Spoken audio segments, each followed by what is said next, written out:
L'union des écologistes, des insoumis, des communistes et des socialistes est impérative pour 2022. Seule leur victoire commune au présidentiel permettra de mettre en avant l'écologie en accélérant le 100% renouvelable et la sobriété énergétique. Parce que nous savons que le pétrole tue notre environnement, nous menant droit vers un effondrement brutal qui provoquera des famines dans les prochaines décennies.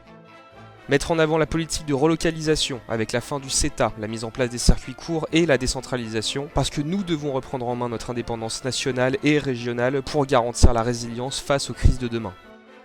Mettre en avant la démocratie, avec la mise en place de référendums locaux et un parlement élu à la proportionnelle, parce que le peuple doit retrouver sa place souveraine au sein de notre société.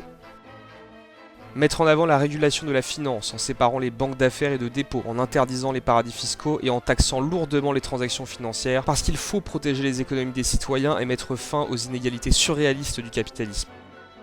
Mettre en avant la redistribution, en plafonnant les revenus des dirigeants et actionnaires, en mettant en place un revenu universel et la retraite à 60 ans. Parce qu'il faut redistribuer les immenses richesses produites et se recentrer sur l'humain.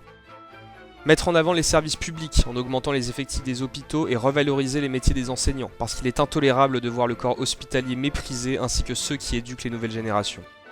Mettre en avant la gestion de l'immigration, en préparant des centres d'accueil et en luttant contre ces causes, parce que nous ne voulons plus être complices d'un génocide en laissant les migrants périr en mer. Ces idées, toute la gauche les porte, et s'il existe des divergences sur le nucléaire, la notion de décroissance et les traités européens, il faut en parler et se mettre d'accord maintenant.